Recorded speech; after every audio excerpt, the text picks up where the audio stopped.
Welcome to the Secret Doctrine webinar.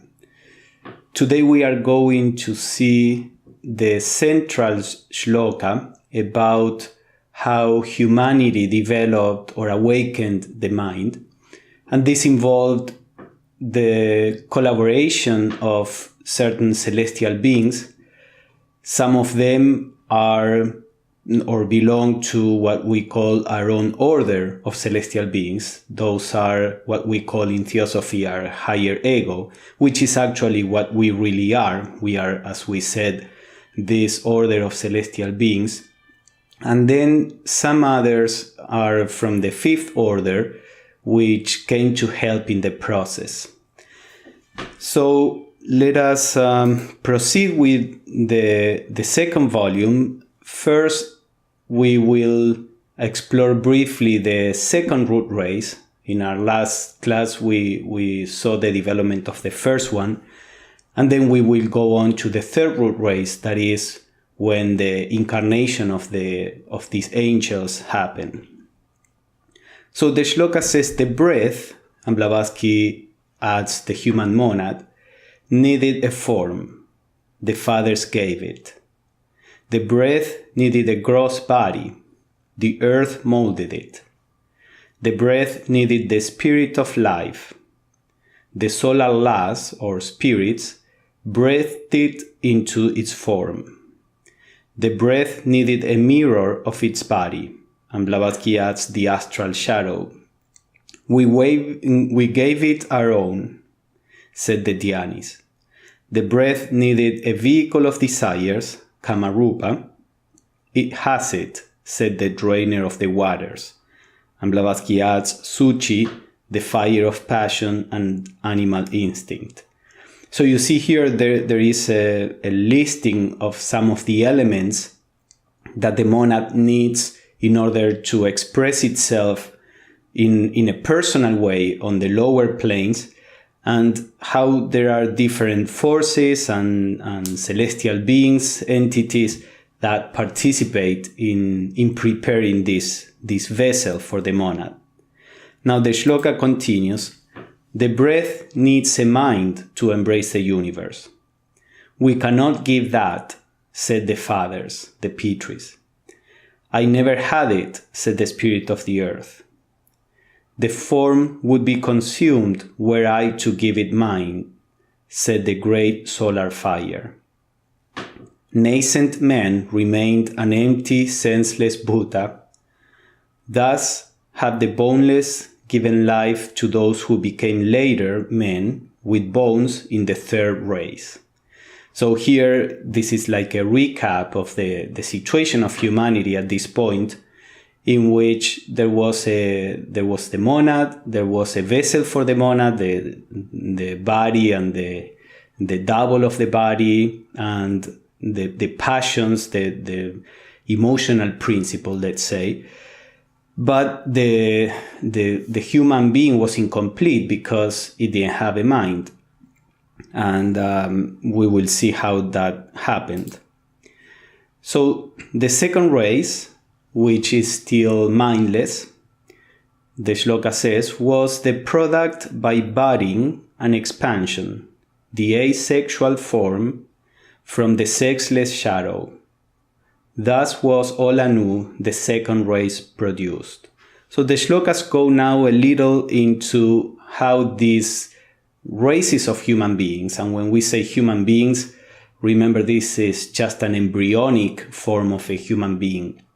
Real humanity, as we can regard it today, started after by the end of the third root race, after humanity got the mind, the sexes separated, and then the human form began to evolve until it was more or less what it is today. So this second race, it is said that reproduced itself by budding and expansion. So Blavatsky explains, the astral form clothing the monad of the first root race was surrounded, as it still is, by its egg-shaped sphere of aura. So remember that these races didn't have a physical body yet, So they were basically like an aura, which is spheroidal. When the season of reproduction arrives, the sub-astral, meaning a part of this astral aura, extrudes a miniature of itself from the egg of surrounding aura. This germ grows and feeds on the aura till it becomes fully developed, when it gradually separates from its parent, carrying with it its own sphere of aura, just as we see living cells reproducing their like. So the picture there is from a microscope, and it's the reproduction of yeast. The yeast reproduces itself by budding, just like Blavatsky describes that the second race did. So we can see in nature that there are still some organisms that have this form of reproduction. Of course, the yeast also has a sexual cycle. It can alternate between the two. So basically, new bodies or new vehicles of consciousness for the monads would be produced in this way. And then that little sphere would expand and become the size that were all of them at the moment. The shloka says, then the second root race evolved the sweat-born, the third race. The sweat grew, its drops grew, and the drops became hard and round, the egg of the future race, the man-swan, Hamsa, which is a Sanskrit word, of the later third. First male-female, then man and woman. So now it goes into the transition between the second and the third root race. And the commentary says, first come the self-existent on this earth. They are the spiritual lives projected by the absolute will and law at the dawn of every rebirth of the worlds. These lives are the divine Shista, the seed Manus or the Prajapati, and the Pitris. So these self-existent are the Pitris, which are the seed for the new humanity. So at the beginning of the activity in a new world, the first entities that appear in relation to the development of humanity are these Pitris. And they are said to be self-existent because they are not the product of this plane. From this proceed the first race, the self-born, which are the astral shadows of their progenitors. So we saw that in our last class. From the Pitris are emanated the vehicles for the first root race, which are called the self-born. And then from the first race emanated the second, called the sweat-born and the boneless. This is the second root race endowed by the preservers, Rakshasas. These are a kind of celestial beings too. And the incarnating gods, Asuras and the Kumaras, with the first primitive and weak spark, the germ of intelligence. So first, we see here that the second root race is called the sweat-born. We just saw that the second root race develops by budding, and then the third root race develops by sweat, and we will see what that means. But there is a transition. The earlier part of the second root race develops by this form of budding, but as that root race goes through the different sub-races and becomes more and more dense or closer to the physical, then that budding begins to look different, and the later part of the second root race and the earlier part of the third root race they develop by what is called by sweat, and we will see, as I said, what that means. Now you see here that the Asuras and the Kumaras, which they are references to the fifth and the fourth orders of beings, the ones that are involved in providing the forms with the mind, it says that they give this this later second root race, the first primitive and weak spark, the germ of intelligence.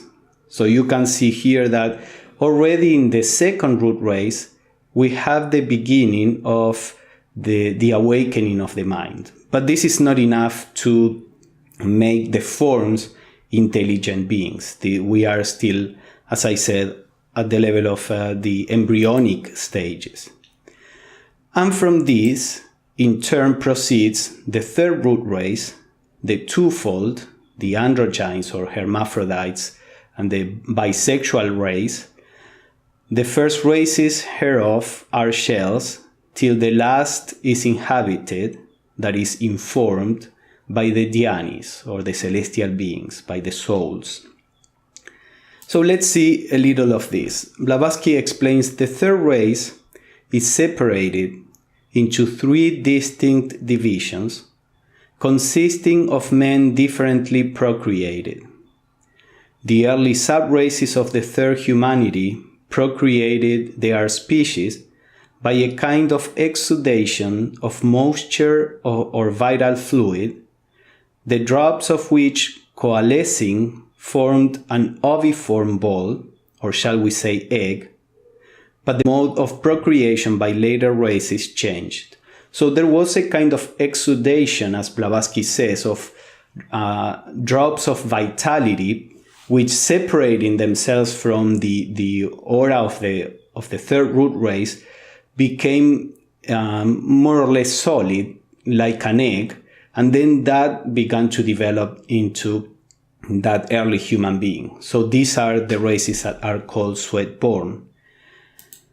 And then she says the little ones of the earlier races were entirely sexless, shapeless even for all one knows, but those of the later races were born androgynous. So we saw in the previous class this progression from, sexless to having both sexes in one and then separating in two sexes. And Blavatsky says it is in the third race that the separation of sexes occurred.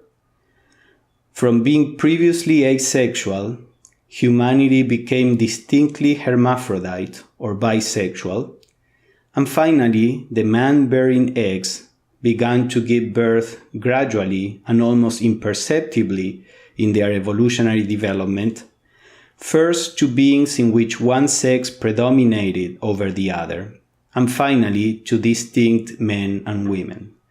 So you see that according to this separation of sexes was something that happened gradually over, Blavatsky says in some other quote, over millions of years. But the potentiality for both sexes or genders are still in the DNA of human beings. And the fact that is possible can be seen in some babies that they are born with both genders. Of course, at this point in evolution, that is an anomaly, but that was the rule in earlier stages of evolution.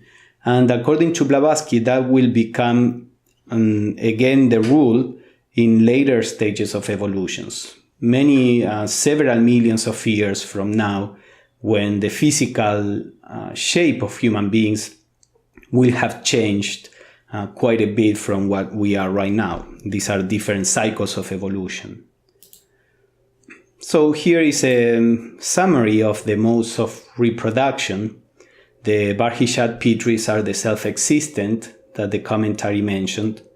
Then we have the first root race that are said to be self-born. Then we have the early second root race that reproduced by means of this kind of budding. Then the late second root race and the early third root race are the sweat-born. Then that sphere of sweat became more solid, and humanity began to be born out of eggs, like the middle third root race. And here again, we are approaching the physical, but not quite physical as we know it. And finally, the late third root race, after the separation of the sexes, humanity begins to be born from the womb as it is now. Now, it is interesting to see that these modes of reproduction that seem to be so strange, there are brief references in other scriptures. Actually, in some scriptures of Buddhism, although they don't really explain what this means and therefore is sometimes interpreted in very different ways, some scriptures do mention these same kind of modes of reproduction. They talk about humans being born from eggs, from sweat, the self-born humans, and then of course our normal mode of reproduction. And this can be seen, there are traces of this also in Hinduism and in Jainism, although sometimes they interpret that these modes of reproduction refer to not only to humans, but to other animals, insects. Now, in none of the known scriptures from these traditions describe these modes of reproduction to the degree of detail that the stanzas of Dzyan do. So that is something that is quite unique to the stanzas of Dzyan. So now we come to the key point in the production of a human being. This is in the stanza 7 in the second volume, from the semi-divine to the first human races, because the first and the second and the early third root race are said to be divine in the sense that they were not quite physical, human, they were not entangled in emotions or in a concrete mind, so they were still regarded as semi-divine. Now Blavatsky says that this stanza contains in itself the whole key to the mysteries of evil, the so-called fall of the angels, and the many problems that that have puzzled the brains of the philosophers from the time that memory of man began. It solves the secret of the subsequent inequalities of intellectual capacity and gives a logical explanation to the incomprehensible karmic course throughout the eons which followed. So this addresses the question of human differences. When Blavatsky wrote this, you had basically only two options in regards to human beings. Either the option, at least in the West, either the option that God created all souls equal, or that human beings developed by evolution coming from the apes and developing intelligence. Now, if you think that God developed all souls equally, how come that there are some geniuses in humanity, in different fields, say in science, typically we would say Einstein, or some religious geniuses, like many religious teachers, saints, prophets, keeping within the Western tradition. And at the same time, we have human beings with very limited intellectual capacities or very limited emotional capacities. Some human beings that have a very, very simple life in nature, in the tribes, which is neither better nor worse, but intellectually, except for the great civilizations that, as we are going to see, come from earlier civilizations of human development. But there are some tribes of natives that have a very simple life with a very simple intellectual development. Of course, many of them are far closer to living in harmony with nature than we are, because their minds are not so developed to break them apart from nature, and there is a lot of wisdom we can get from them. But generally speaking, how come that there are differences in human beings? Even in the developed countries, we see that there are people who seem not to be able to live abiding by moral rules. How is this possible if God created all souls equal? Where is the justice? What's the justification for all of this? So Blavatsky says that the shloka gives an answer to all of this. So let's start seeing what this says. The sons of wisdom, the sons of night, issued from the body of Brahma when it became night, Blavatsky says, ready for rebirth, came down. They saw the intellectually vile forms of the third root race, still senseless race, Blavatsky says. We can choose, said the lords. We have wisdom. Some enter the chayas, the bodies that were there. Some projected a spark. Some deferred till the fourth race. From their own essence, they filled, intensified the kama. Kama is the vehicle of desire and the more passional nature of human beings. Those who received but a spark remained destitute of higher knowledge. The spark burned low. The third remained mindless. The jivas, monads, were not ready. These were set apart among the 7 primitive human species. They became the narrow-headed. The third were ready. In this shall we dwell, said the lords of the flame and of the dark wisdom. So you see that here in a single shloka there are many cases that are together. Cases in which the Dhyan is incarnated, in others they projected a spark, in others they didn't incarnate. Part of the third root race was ready, part of the third root race was not ready. So this is a shloka that has a lot of information, that is covering a lot of ground. Blavatsky even says that she cannot explain the whole shloka with all the different possibilities that are involved there, not only because of space, but also she says, I'm not sure that I know all the possibilities that are there. So in her comments, she makes some comments on the main features of the different circumstances with different groups of humanity, which is good enough for us to have a general idea of what was going on at the time. But we have to keep in mind the complexity of this. If we think again, well, it is easy. God created all souls equal. They all incarnate. God creates a body for each soul and they incarnate there. Then that is quite simple. But the picture that the esoteric philosophy proposes is far, far more complex.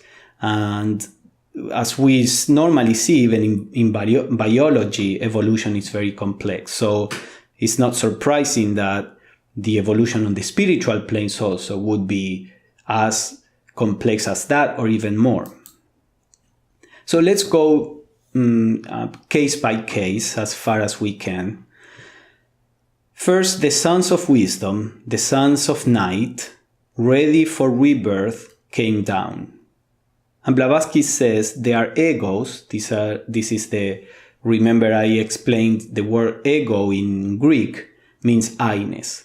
So in theosophy, many times to that essence of I-ness that incarnates in human beings, in theosophy is called the higher ego, or the ego with a capital E.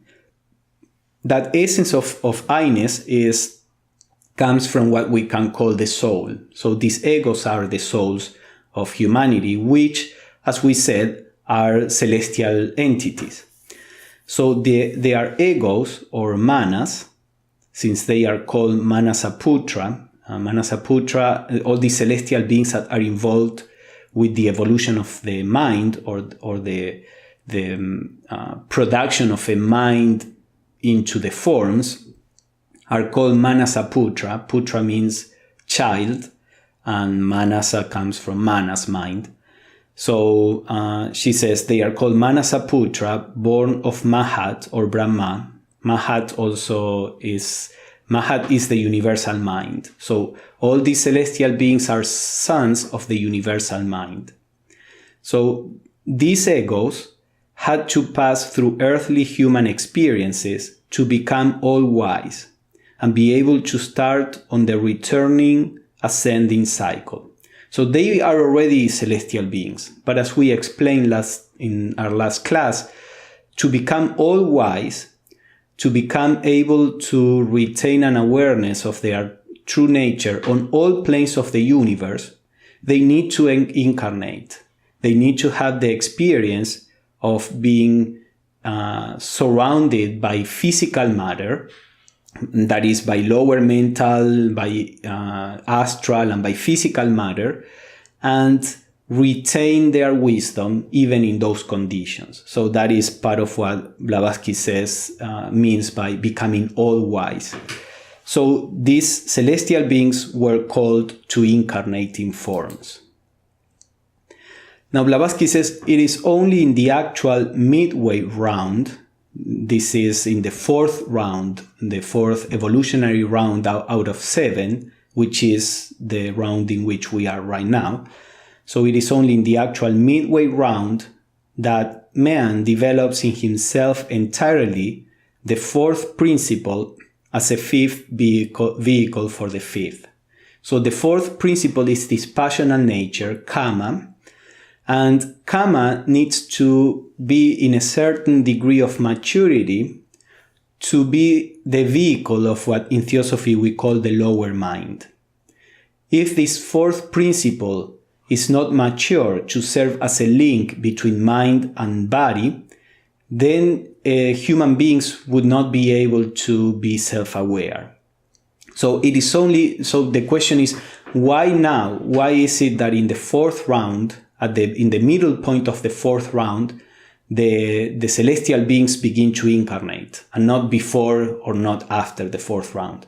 And Blavatsky answers that it is only after there is half of the cycle of evolution has gone through in the fourth round that the fourth principle is mature enough to receive the incarnation of human beings or the human souls. So she says, having passed through all the kingdoms of nature in the previous 3 rounds, the physical frame was ready to receive the divine pilgrim, the monad, at the first dawn of human life.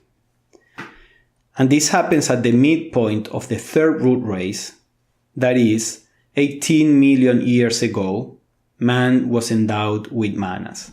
So she says that this incarnation of the celestial beings, which brought the mind to the human forms, happened 18 million years ago. Now, at this point, humanity was barely physical 18 million years ago. And then, as we are going to see very briefly, this very early humanity developed into a civilization that Blavatsky called Lemuria. Now, the continent of Lemuria, according to the esoteric philosophy, is right now at the bottom of the ocean. So all the remains that we have in the continents that are available, they belong more to our own root race, that is the fifth root race. The remains that are millions of years old, they are not available to us at the moment because they are under the ocean. But according to Blavatsky, this point of incarnation came around 18 million years ago. So what we have here is that we have the spirit, the monad, and we have the physical body. So that was the case for the first and second root race. By physical body, I'm including the dense aspect, and then the double, and then the prana, which is the third principle that vitalizes the physical body. And then at this point also, we have a passional nature, the fourth principle, that is mature enough to receive the mind. So now the soul, which is the source of what we call the mind, the fifth principle, can incarnate in this lower nature that are the 4 lower principles. So this is the point at which we are right now in the shloka. Now, when they came down, all these celestial beings, and they came down means from their state of their dwelling on the spiritual planes, they allegorically look down to the physical plane and look at the bodies, and they saw the intellectually vile forms of the first third root race, which was still senseless. And then they said, we can choose, said the lords, we have wisdom. So the first part of the third root race was quite undeveloped, but nature had done everything that it could to develop the best that it could, the best form that nature could for a human being. And now what was needed is to have the guidance of the soul to perfect the forms. So the forms were quite unsatisfactory, especially for entities that were spiritual entities on the spiritual planes. On the spiritual planes, they are beyond physical needs, hunger or thirst. They are beyond pain or sickness. They are beyond birth and death.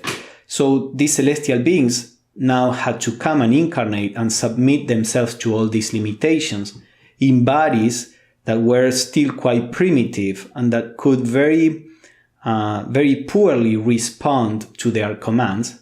So they said, we can choose, we have wisdom. And then Blavatsky says, when the sons of wisdom came to incarnate the first time, some of them incarnated fully, others projected into the forms only a spark, while some of the shadows were left over from being filled and perfected till the fourth race. Those races remained destitute of knowledge. So this is just the general survey of the main possibilities that were there. Now let's see first those who incarnated. They said the third were ready. The people in the third root race were, or the forms were ready. In this shall we dwell, said the lords of the flame and of the dark wisdom. So some enter the chayas. These are the ones that enter.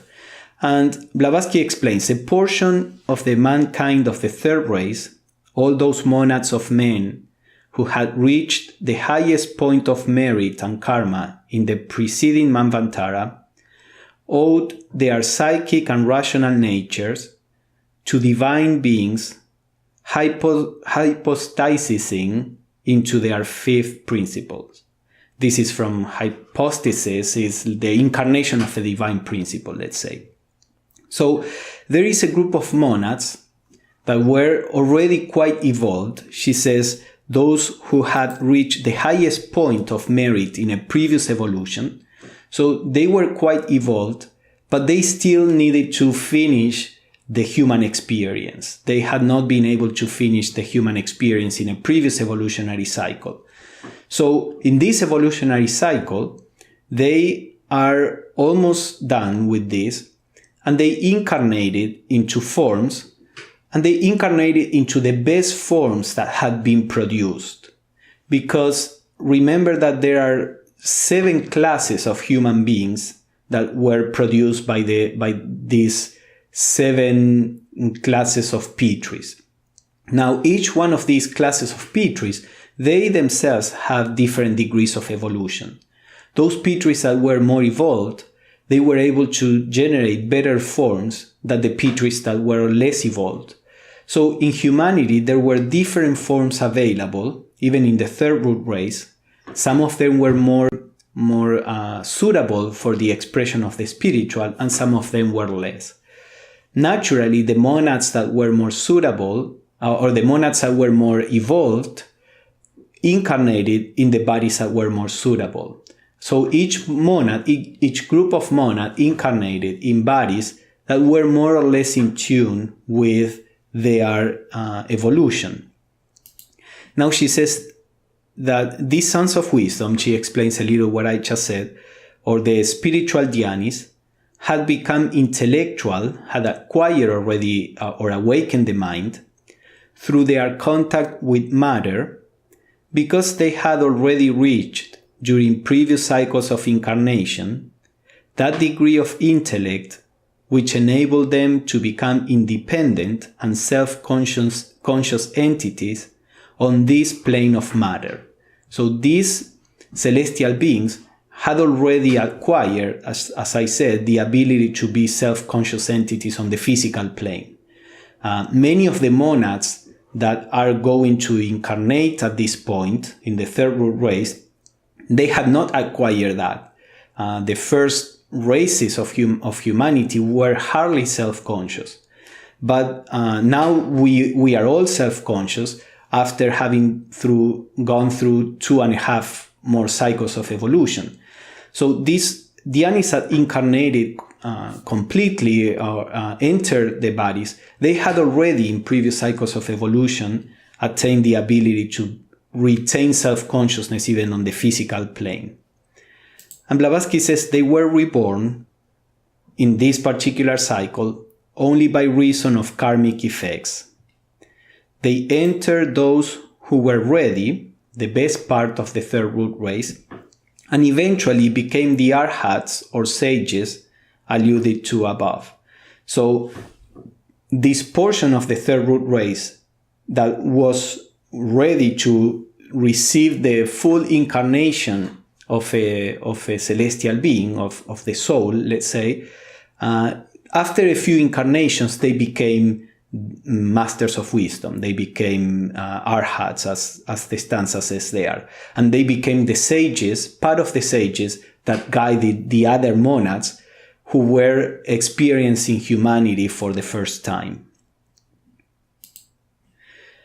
Now, other divine or celestial beings only projected a spark. From their own essence, they filled, intensified the kama, the vehicle of desire. So you see that when the soul projects a spark into the body, kama is sometimes called in the theosophical literature the animal soul.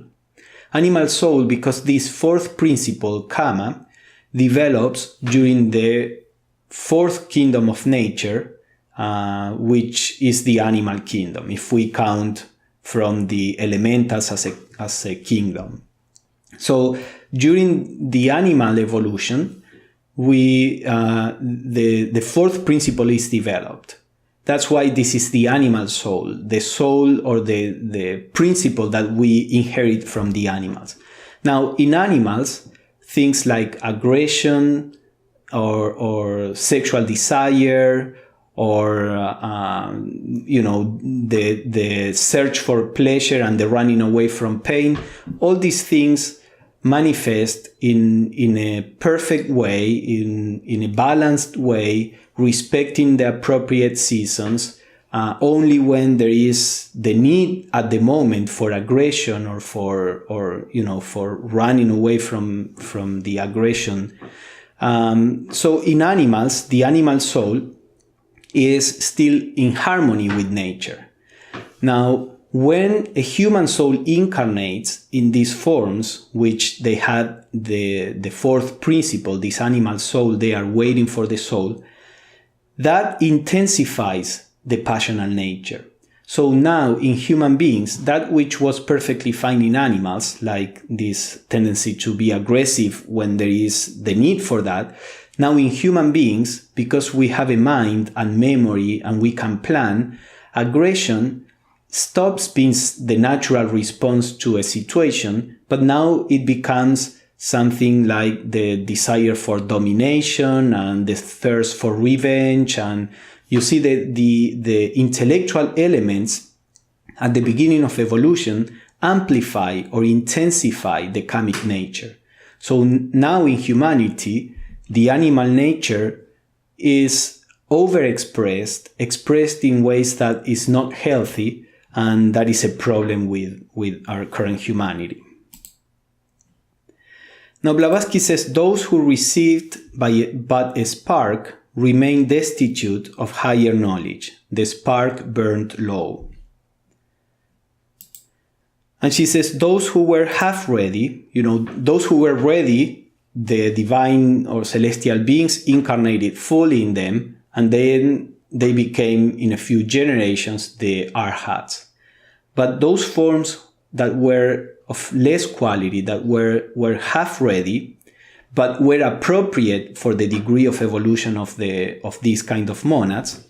So those who were half ready, who received but a spark, constitute the average humanity, which has to acquire its intellectuality during the present evolutionary cycle, during the present manvantaric evolution, after which they will be ready in the next for the full reception of the sons of wisdom.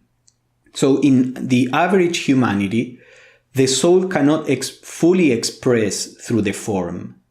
The soul is still throwing a spark, is still trying to influence the personality, but we cannot say that it's fully incarnated because the soul doesn't have full self-mastery over the personality.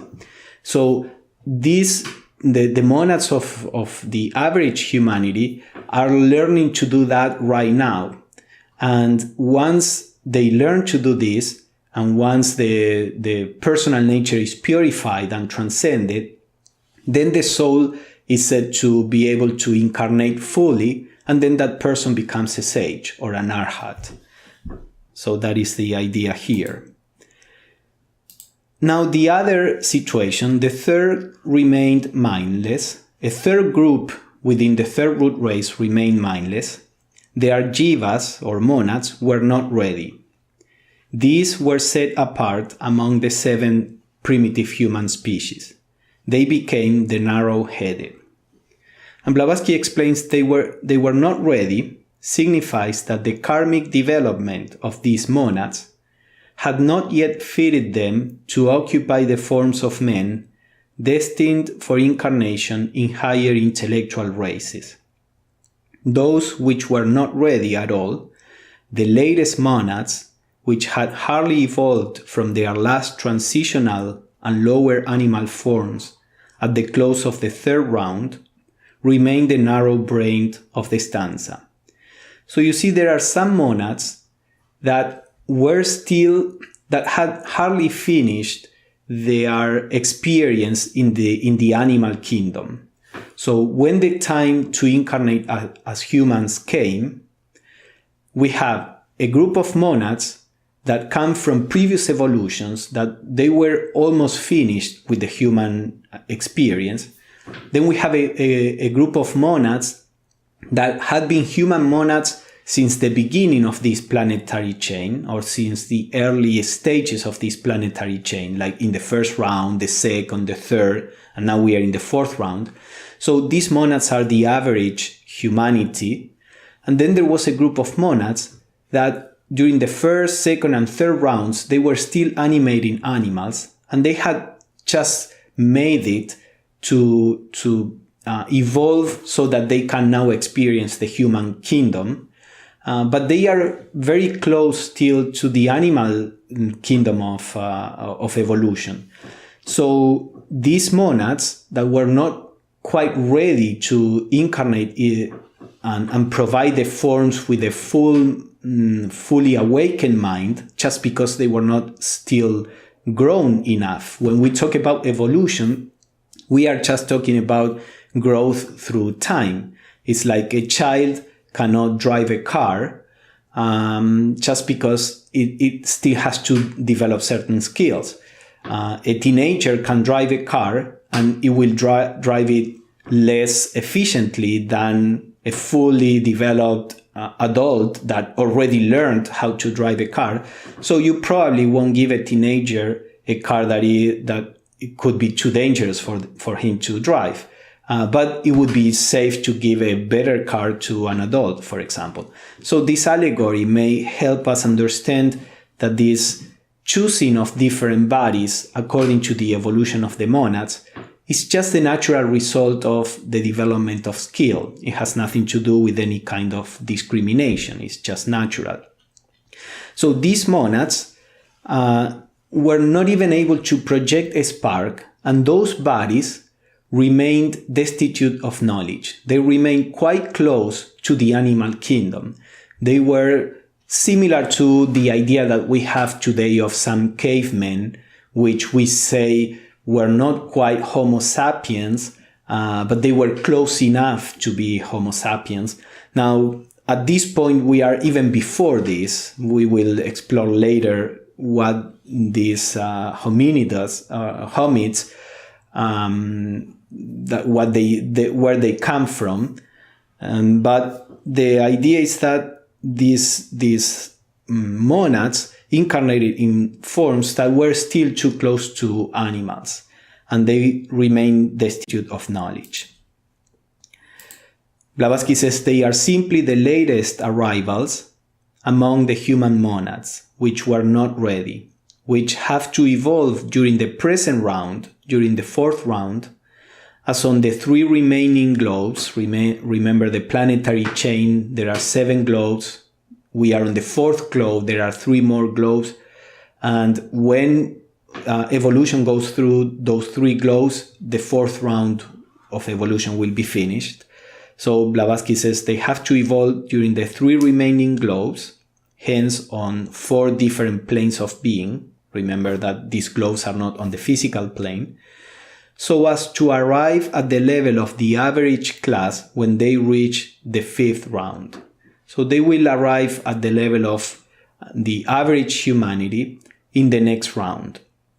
The Sons of Wisdom had spurned the early 3rd race, that is the non-developed, and are shown to incarnate in and thereby endow with intellect the later 3rd race. So in this case, they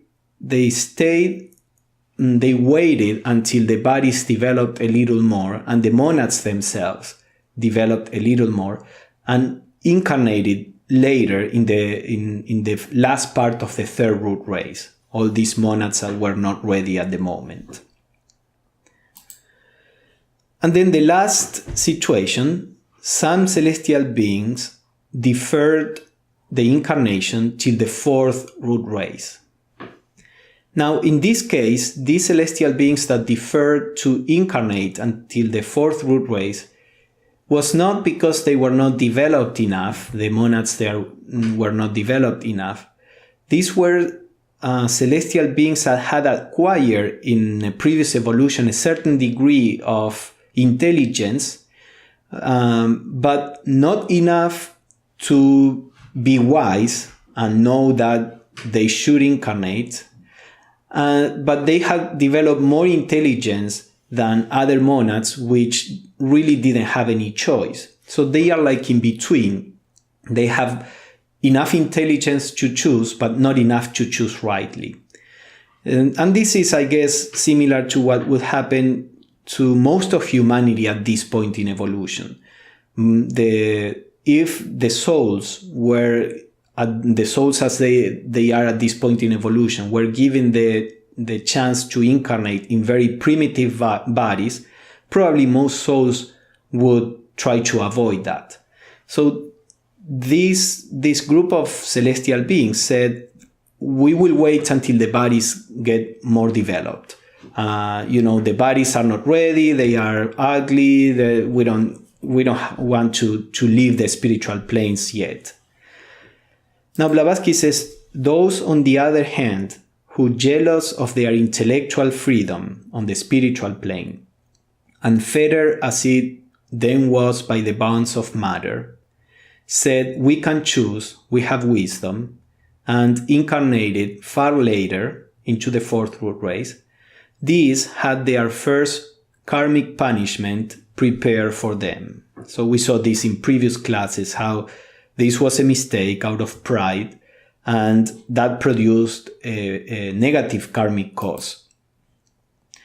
Blavatsky says that these Sons of Wisdom who had deferred till their incarnation till the 4th race, which was already tainted physiologically with sin and impurity, they produced a terrible cause, the karmic result of which weighs on them to this day.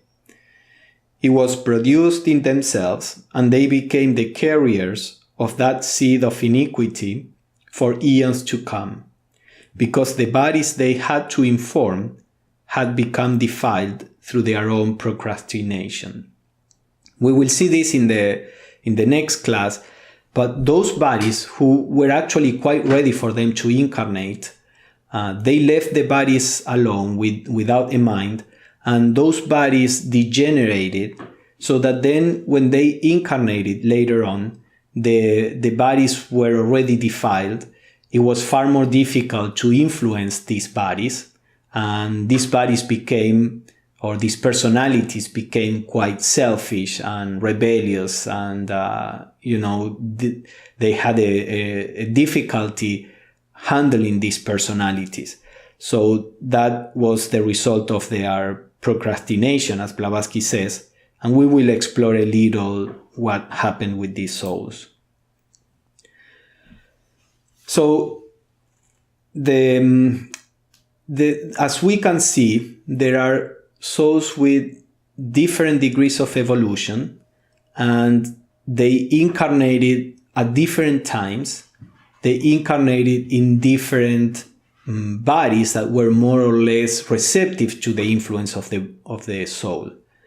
And Blavatsky says in the great book of the mysteries, we are told that 7 lords created 7 men. 3 lords, the Anchohans or Pitris, were holy and good. 4 less heavenly and full of passion. The Chayas, or these forms, the phantoms of the fathers, were as they. So remember, when in the first race the Pitris emanated these forms, those forms were evolved or as good as the Pitris themselves were. Remember at this point that in the esoteric philosophy, angels are not perfect. We still have unconsciously the Judeo-Christian traditions, especially those who were born in this religious tradition, the idea that God creates perfect angels, full-blown, perfect angels, and creates perfect human forms. But that is not the case, at least from the esoteric philosophy point of view. The angels themselves are evolving. The angels themselves have different degrees of skills, and they all do the best they can, but they cannot do more than they can. Now, this is not unfair, because everything in nature is on different degrees of evolution. So there are some monads for which the more imperfect bodies that the lower Pitris can produce are a match.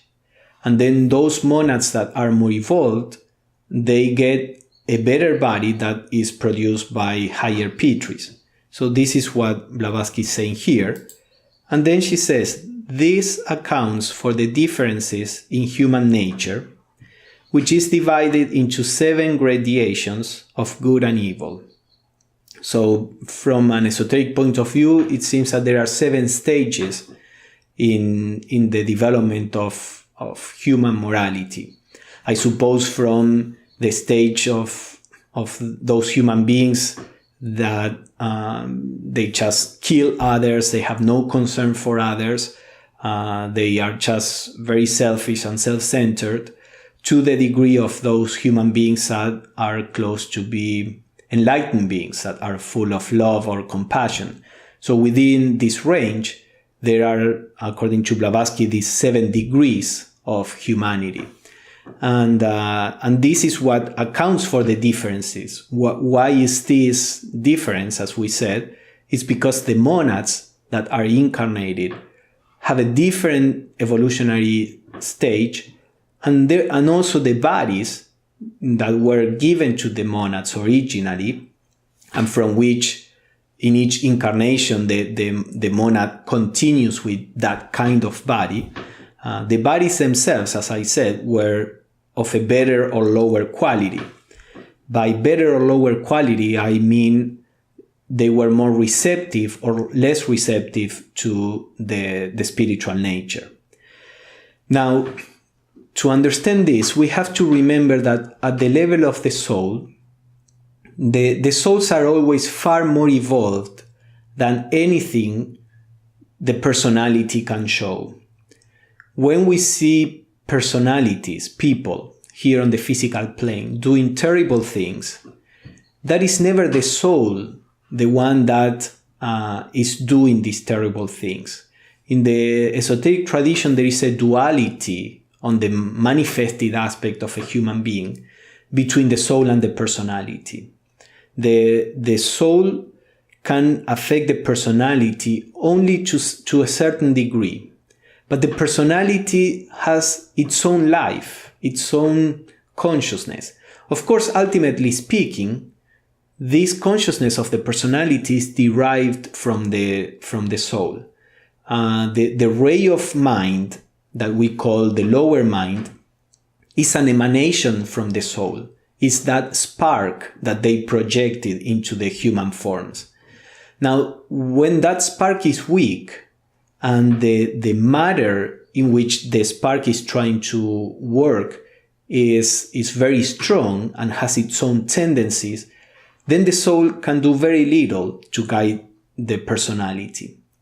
So every time we see a person that does something terrible, the first victim of that is the soul, more than the people who are suffering for the actions of this person. Because that means that soul doesn't have enough skill, or it may not even be awake enough to realize what the personality is doing. And therefore, the soul is chained to future incarnations that will be difficult, that will be incarnations in the midst of suffering. On the other hand, people who are receiving the bad actions of somebody, for example, they are burning past karma, and that suffering is freeing the soul from future suffering in future incarnations.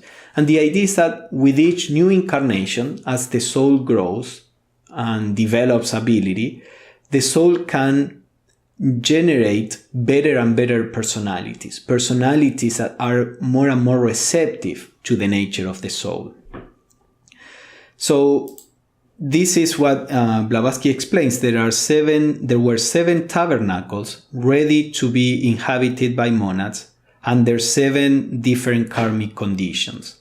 According to the karmic conditions that these groups of monads brought, they incarnated in the fit vessels that they needed. The commentaries explain on this basis the easy spread of evil as soon as the human forms had become real men. Because as we are going to see very briefly, in this series we are not going to go into the later evolution of human civilizations. The subject for this series is the birth of humanity. So we will stop with the third root race. But as soon as the mind began to be more awakened in the forms, then the forms of those monads that were little evolved and that the bodies were less receptive to the spiritual influence, they soon fell into evil ways, into conquering and power and all this. At the same time, there were other souls who incarnated and became adepts, and they were trying to teach the average humanity better ways.